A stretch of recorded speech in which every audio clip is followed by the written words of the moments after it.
Hey everybody, welcome back to Northern Lion Plays The Binding of Isaac Repentance. On the last episode, okay, so we're gonna run it back. I do apologize for the way that the last one ended. I didn't get to finish talking about the binging with Babish Aglio e Olio that had been recommended to me by so many people. I cooked it and it was delicious. I enjoyed it. It was very simple to make and also to cook. It turned out fantastic. I enjoyed it a great deal. Thank you so much. Who doesn't like a little spicy, garlicky, creamy linguine? You? Okay, well, that's fine. Pepperoni pizzas. We keep an emergency frozen pizza in the freezer just for situations like that. So go ahead and take it. I'm not, like, genuinely, again, I'm not salty. I mean, I'm a little salty because the run was actually going quite well, and the alt path stuff, like, we had already done all the alt path. The truly difficult alt path stuff had already been accomplished, I think, for the most part. Obviously, there's, you know, still some touchy stuff to go, but, yeah, I mean, it's just a bummer. I don't know what you want me to say beyond that. But we're keeping our spirits high today. It is it's my Friday, right? Which is to say is literally Friday. But also, like, because I'm taking a normal weekend, I'm like, whoa, dude, it's the last day of the week.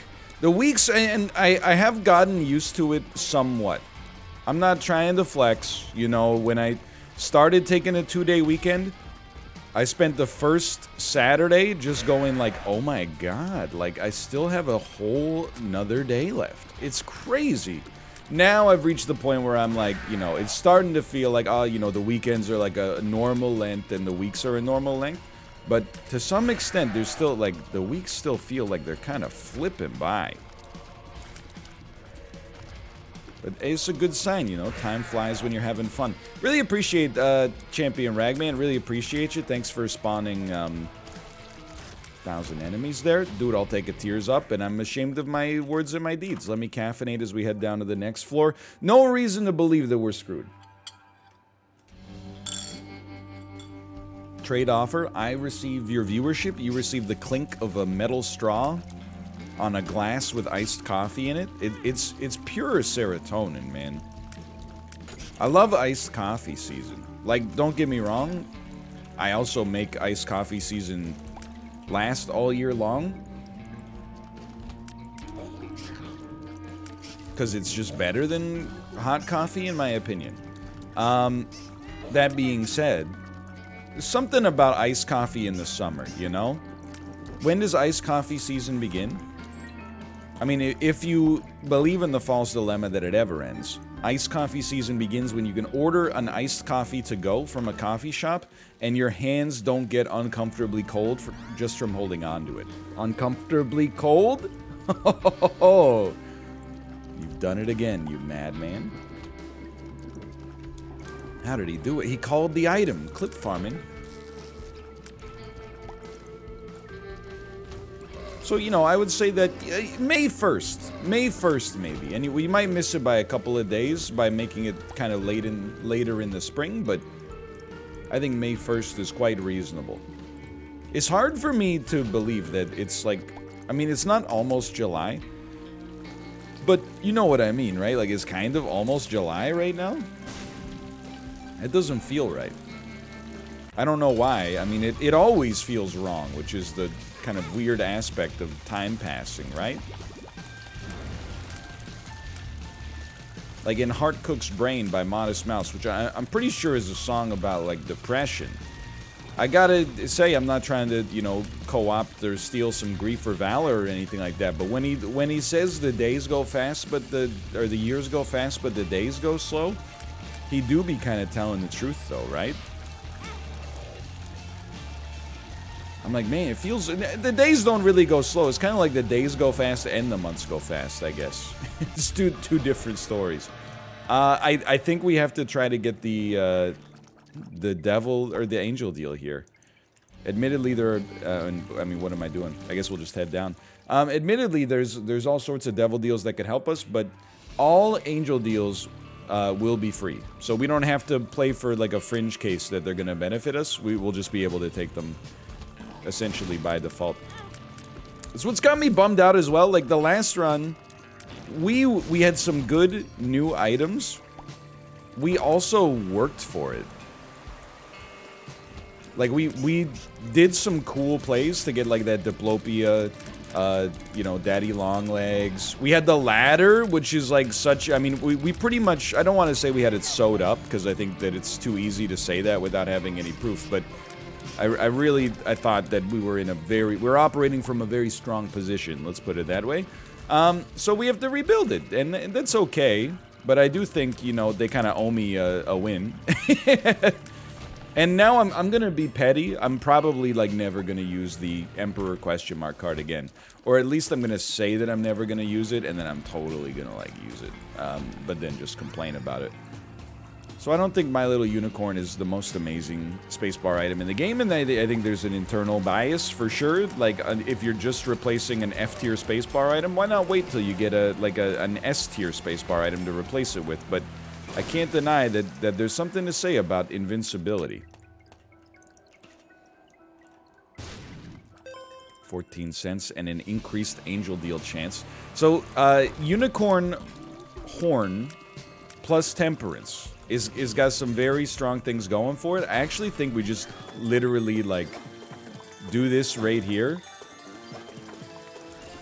And why are we doing this right here? I think we get 2 charges because this is a larger room, right? So, we might as well try to get as much advantage out of it as possible. I mean, the game would do it to us. The game would do it to us, so I can't feel bad. I'll feel extremely bad if we end up, you know, taking damage as a result of not having Unicorn Stump available. But anyway, let's not worry about that. We really do want to find our shop, though. And we need to keep 2 bombs, but this is unlike our last run. We definitely have the ability to sneak some extra bombs in there. Like, for example, right here. I've already been there, but hey, look at that. That's what I was doing. I was just making a shortcut. Yeah, just making a shortcut.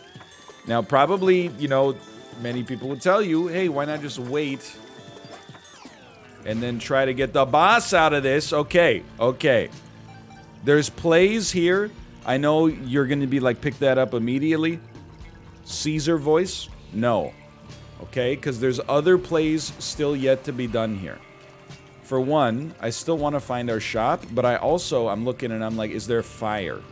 Because if there's fire, we walk into it. Oh, the shop was literally right there. No fire? Come on, man. So I was going to take half a heart on purpose to do the boss trap room. But if we can't, we can't. Let's enjoy life. Empress is totally fine. This is what, Dross 2? Dude, come on. Don't give me this curse of the I don't know where the heck I am. And then ask me to do, like, the Lost floor? It's too much. It's simply too much. But I'll tell you what, I'll allow it as long as you give me an angel deal right here. What a terrible night to have a curse and all that. I mean, you can tell I'm playing with a little bit of a chip on my shoulder. I'm of the mind right now that I'm like, we've had our victory stolen from us based on the last run going sideways. So I am, in my opinion, very dangerous because I am entitled to victory. And then as soon as you bust out the word entitled, you know, things are getting a little spicier. You better make darn sure you actually do complete what you're trying to complete. I wonder, actually, first off, I didn't even think about the fact that we could just do that, which is awesome. Can we also go into the boss trap room as the Lost? Or did they... Because, I'm gonna... Yeah, okay, so, like, look, okay, alright, I'm not mad or whatever. I get that we're not, like, the real Lost, but, you know, clearly you've coded in the ability, to, you know, have the boss trap room be close to you in this situation, even though it's normally open to the Lost. So maybe you could, like, do that with the Emperor question mark card as well. Just throwing that out there. Okay, so I'm not trying to be bitter. I'm not trying to make enemies. Repentance, without a doubt, you know, my, like, even though it's, I suppose, not technically a standalone game, the amount of content is, you know, makes other games, you know, pale in comparison. But it's my game of the year, but just a couple, like, I mean, this is the second time that the Emperor card has ruined a one run for us. Now, every player out there on planet Earth could keep it in their brain, like, hey, when this happens, don't do it because it'll glitch the game. Trust me, there's a level of personal responsibility there. To me, I find that, let's just say, why not just change like a couple of lines of code in the ye old repository? You know what I mean? It's like saying, hey, if you press the defrost and radio preset 5 button on your car, it'll explode. So just keep that in mind. You know what? At some point we gotta just do it, I suppose. You know, if somebody exploded from that, you might take the position. I see a lot of people on Twitter doing it. Hey, the government warned you if you use radio preset 5 and defrost button at the same time, you blow up. Or you might say, hey, Ford Motor Corporation. I did just call them the Mordor Corporation. Was it on purpose or by accident? It was by accident, but I believe in it, and I stand by it. Maybe you should just fix that. And they're like, oh yeah, okay, sorry. I'm not holding a grudge, as you can tell. Take me down to the next floor here. Here we go. Anyway, everything's good. Dude, the pasta aglio olio was awesome, I gotta say.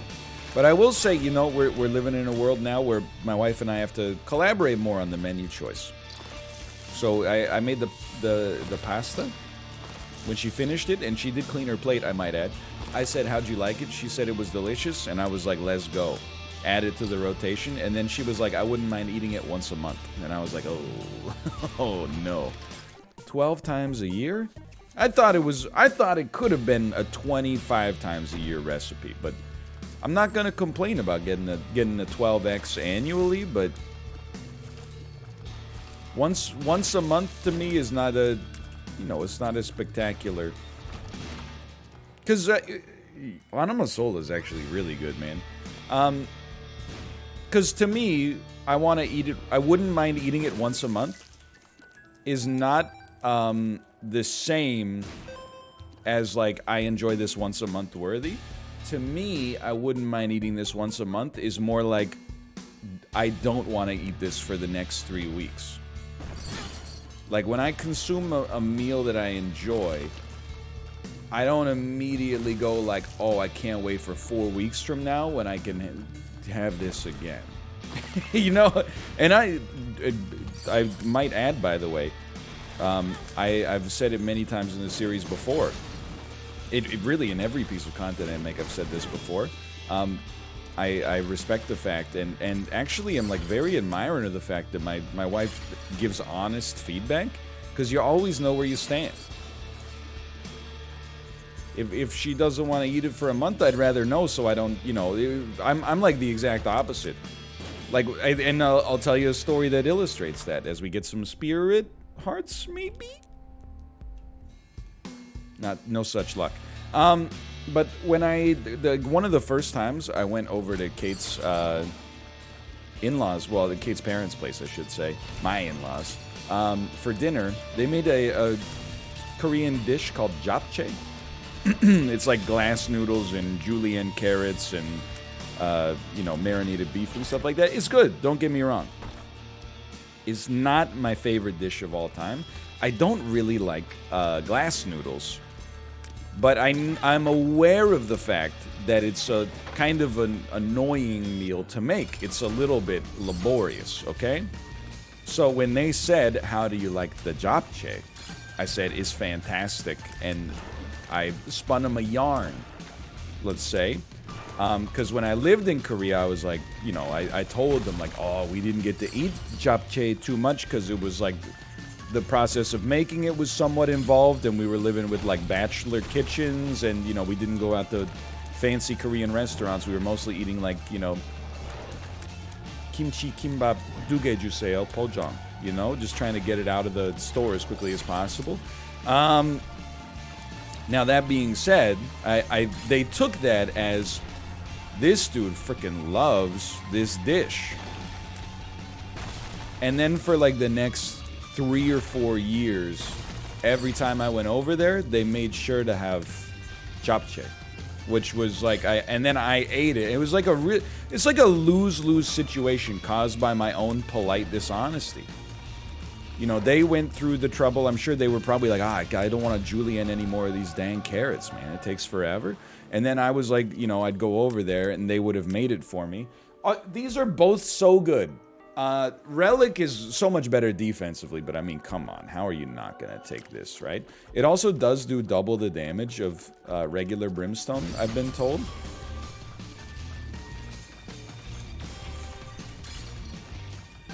And with Anima Sola, you know, it has a large charge time on the Brimstone for sure.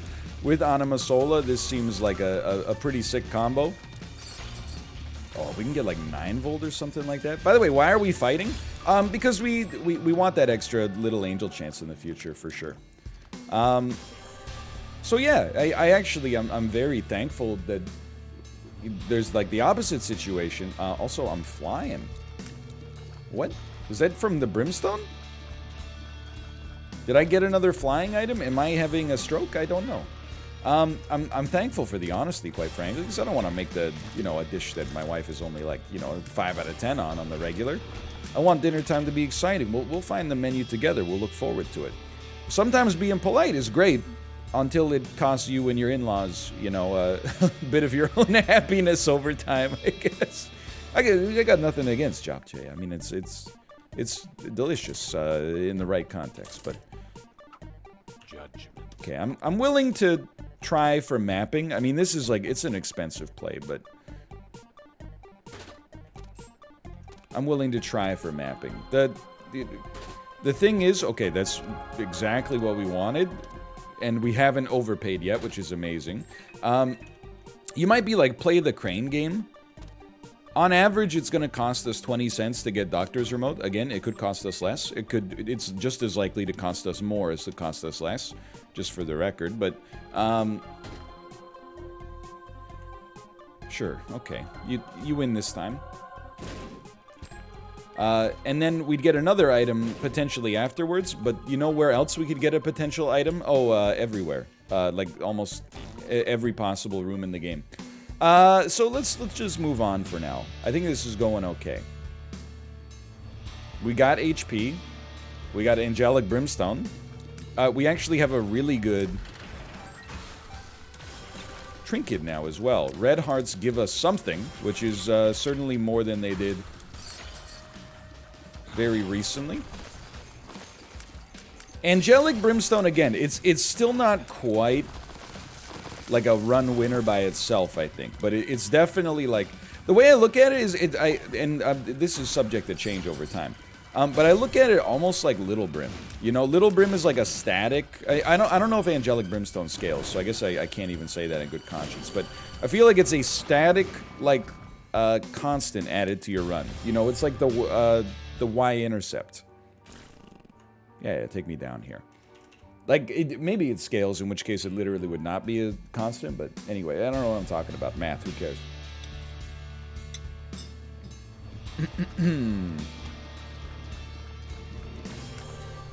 I think we're for the time being, we have a combination of items that hurts me greatly.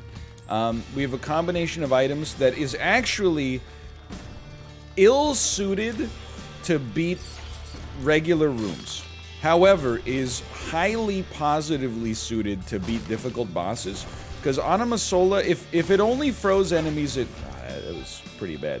If it only froze enemies in place, that would be one thing. The fact that it also... obviously, we're going to hit the button here. The fact that it also causes them to not attack is insanely great for those bosses who, like, make you hate your life. You know the ones I'm talking about. Many of them exist on this floor. Or the next floor. Yeah, I'm gonna just move. No, thank you. Saved?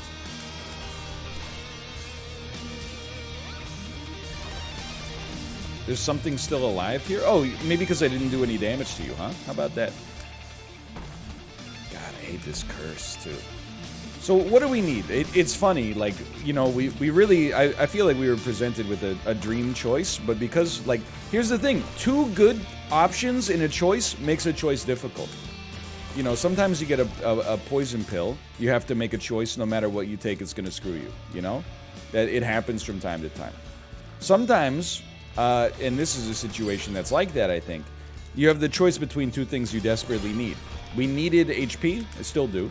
And we needed damage. Still would like it, but it's not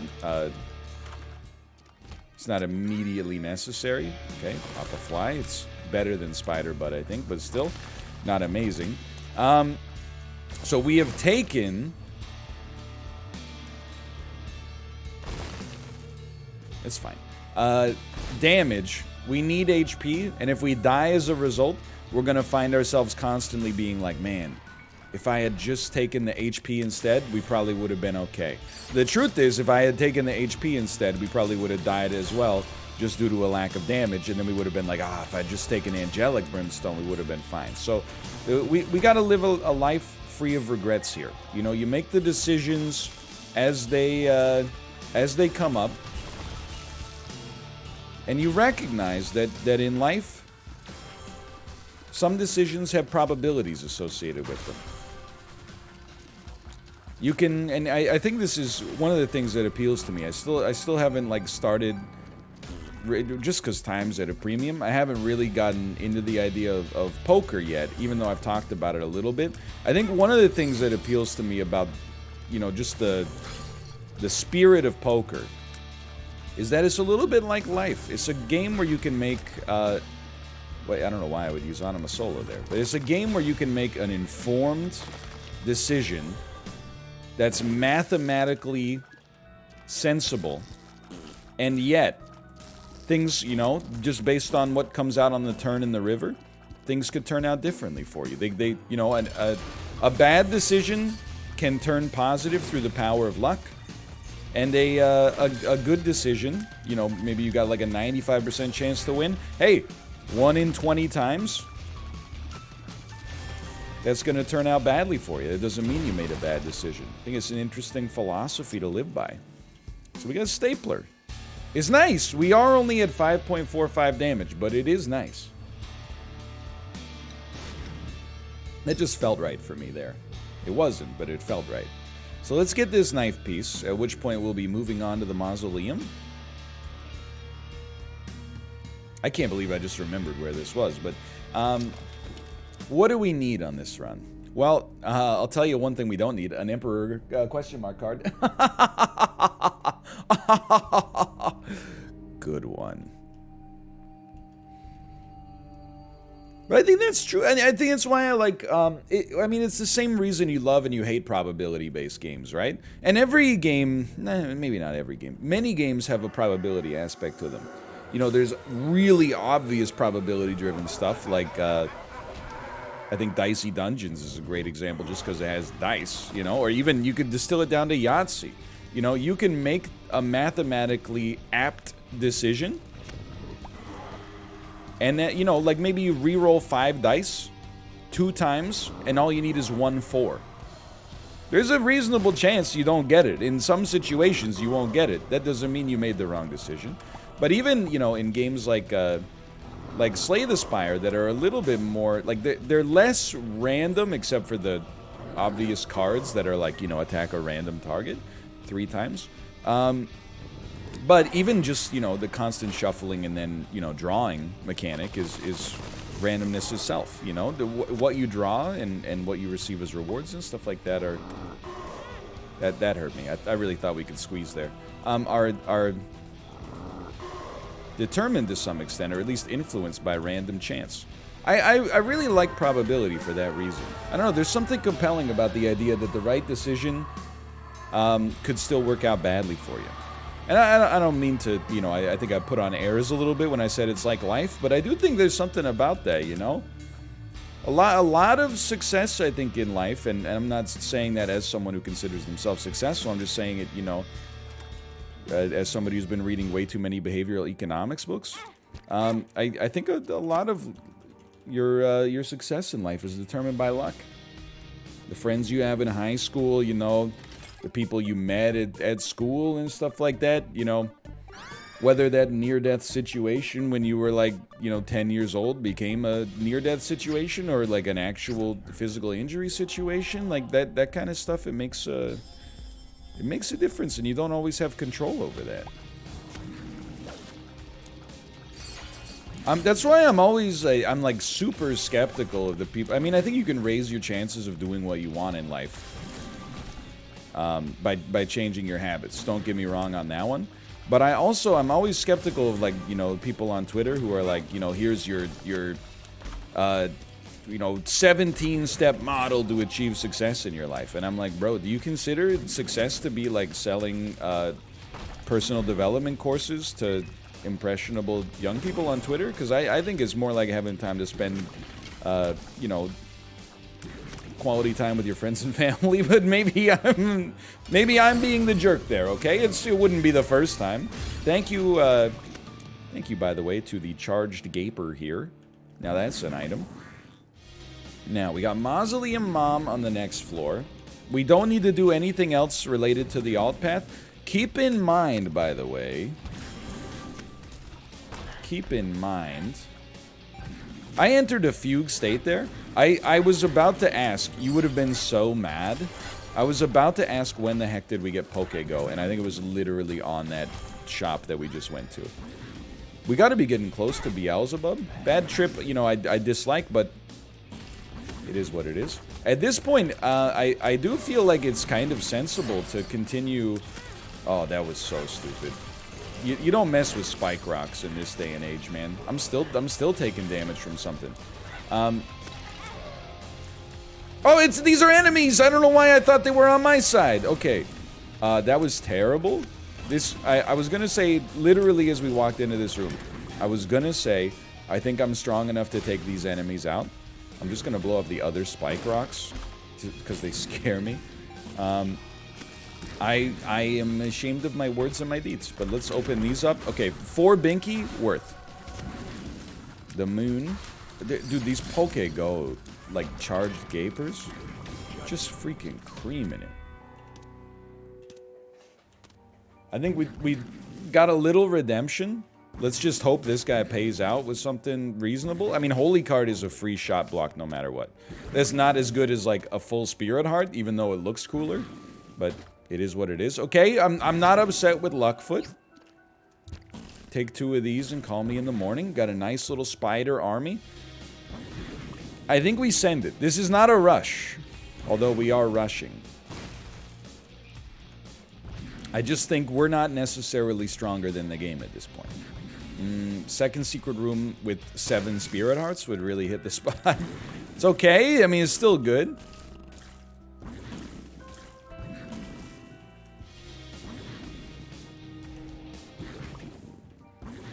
I mean, like, I always feel that way, too. I mean, we're getting... let me caffeinate before I get into this soapbox. I always... At first glance, it makes a lot of sense to ask people... that was for my holy card. One for me and one for my holies. It makes sense to ask, like... you know, successful people or people that like have done what you want to do in life, how they achieve success, in the hopes that if you emulated that, it would improve your chances. And it might, but there's also such a heavy degree of survivor bias there, right? Like, it's the same as, like, you know, asking people who, like, survived the plane crash. Like, hey, what'd you do to survive the crash? You know, you might, if you, and that's a great item for us, for sure. If you survived a situation like that, you know, I mean, obviously that's kind of a ridiculous example, but, you know, think of it the same way, you know, like, we're kind of blind to to the things that make life easier or harder for us to some extent. Mostly easier, I would say. So, like, sometimes... I think I've been a big proponent of this. I'm flexing a little bit my own self-awareness, but sometimes people are like, you know, what's your... If I was to start, like, a YouTube channel or something like that, what do you think was the biggest contributor of your own success? I think it would be disingenuous of me to say, like, oh, I have an innate charisma and I love to hear the sound of my own voice, so I can generate banter out of nothing. Like, I think that has contributed to, like, some long-term watchability for sure. But the single biggest contributor of my success is I was born at the right time to have the means, both, you know, financially and time-wise, to pursue YouTube. And that doesn't even mean like I was financially in an amazing spot. It's almost just like I was young enough and I had low responsibilities, so I could be like, hey, let's take a lark on this for a year and see if it actually works, you know. Okay, that gives us berserk, I think, for a room. Don't hit me, please. We should be able to make this. I need to just focus a bit. We've already been to our item room. Oh man. Oh man. And then on top of that, so like I was at the, if I was 14 in 2011, it would have been harder for me to do because I couldn't have just, I might not have had the means to go out to Best Buy and buy a Dazzle DVC 100 capture card and a half-decent microphone and then be like, you know what, I'm just gonna give this a try for a little bit. But then, secondarily, the other thing is, there was very limited competition on YouTube at the time, and I happened to be switched on to, like, the indie scene, just as a result of, I don't know, like watching Giant Bomb or something like that when I was of that age. And, games like Isaac, Super Meat Boy, like not everybody was paying attention to them. FTL, when they originally came out, so I ended up being like one of the few people doing it at a very convenient time. I think it's always worth noting, like, where your own luck factors into things. Like, similarly, I think someone, like, if I had been born in, like, 1962, this is a scary time for me, man. I think we need the invincibility. If I'd been born in 1962, I probably would not have been a YouTuber, right? Because, I would have been in my late 30s when YouTube started popping off. I would have had more responsibilities from, like, not just the financial side, but possibly I would have had a family at the time as well. It's a lot easier when you're single to be like, okay, I'm gonna take like a year off from like a job that is kind of guaranteed steady income and try to just play video games for money on the internet. You gotta acknowledge, how luck came to play a role in your success. Would Jeff Bezos has been as famous, or, well, not even famous, but just as successful by his own metrics if he was born in, like, the 18th century? I don't know. I mean, maybe he would still make Amazon. He'd be shipping, like, printing presses worldwide. Or maybe, statistically speaking, he would probably end up, like, malting barley or something like that. You get what I mean? So I'm not trying to say that, like, that we live in a deterministic universe where you have no control over your success. It's just, like, I kind of roll my eyes when there's a successful, quote-unquote successful person gives an interview and is like, here's the ticket. I'm probably guilty of it myself, to be honest, but, like, the secret is, and, yeah, I mean, that's part of it, probably, but... And this is, so I'm not, like, a Bo Burnham stan, although I do think that Inside was wonderful. But I remember, this is before I even really knew who he was, I saw an interview that he gave on one of the late-night shows, where they were like, hey, a lot of kids out there watching might be interested in how to achieve YouTube superstardom. You got any advice for them? And he was like, I don't have any advice. I just basically got, like, unbelievably lucky, and, you might as well, but, like, I think it would be rich for me to give advice when basically I just won the lottery. And I was like, you know what? This is a smart guy right here. I couldn't agree more, quite frankly. That doesn't mean you can't give advice, because I do think, there's things you avoided doing wrong, but certainly the idea that, like, here's the magic bullet to success, I think anybody that tells you that is either, they've gotten luckier than they care to admit, or they're trying to sell you something. Anyway, that's my 2 cents on that. Now, let's make our own luck on this run. Another angel deal. That beating the odds on that one is fairly important, I think. Now, Anima Sola. This is where, like, the run is about to become ashamed of its words and its deeds, okay? Anima Sola is, I think, I'm playing the tape forward in my head, and in my head, Anima Sola, that was, I forgot there were 2 waves there we had to deal with. Anima Sola is one of the absolute best corpse killer items. Full stop, I think. What would also hit the spot is a card that's a little bit better. Soul of Samson, I mean, it might have made the difference, but I mean, it probably made the difference more than the Magician, to be fair, but neither of those are the kind of cards that you, or runes that you know, cry over. Sure. We're definitely more looking for some... I mean, like, let me just hit you with some obvious ones.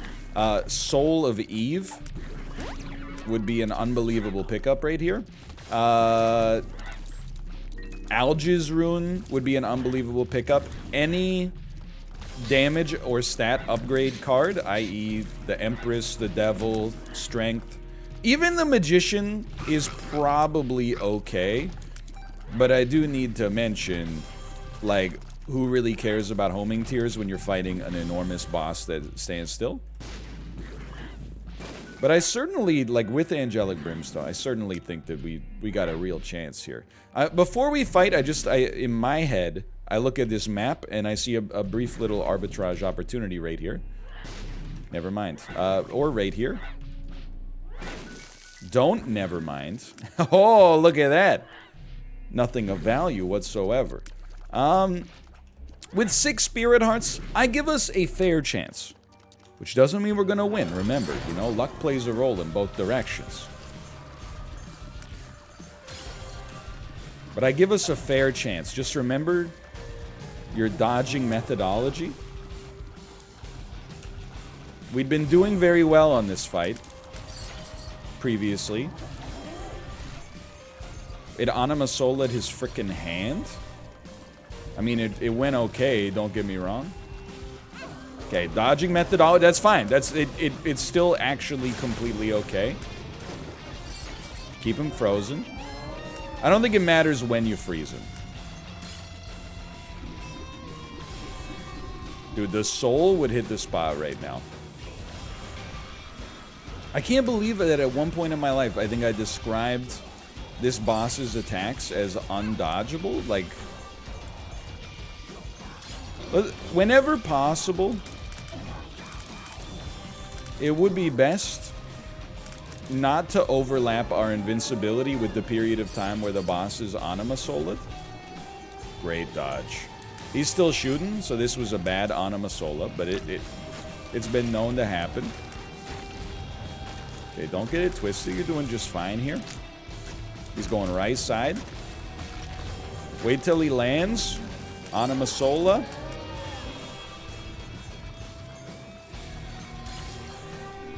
Okay. We gotta be getting close. I mean, we're...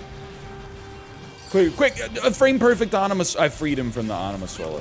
Freed them from the Anima Sola. Okay. Look at that. We did it. We've unlocked the Eternal D6. Why the... Oh, you know what? I bet it's not Blue Baby that's the Eternal D6. Or maybe it is. I was gonna say, I bet it's all normal characters. We still need Jacob and Esau true ending. Okay, well that's still... Anyway, I'm gonna get out of here so I can brush my teeth and get ready for my stream. Thanks for watching. Hope you enjoyed it. I'll see you next time. So you, great run, great run, great run. We did it. Here's how I did it. If you follow these 10 steps, you can do it yourself. See ya.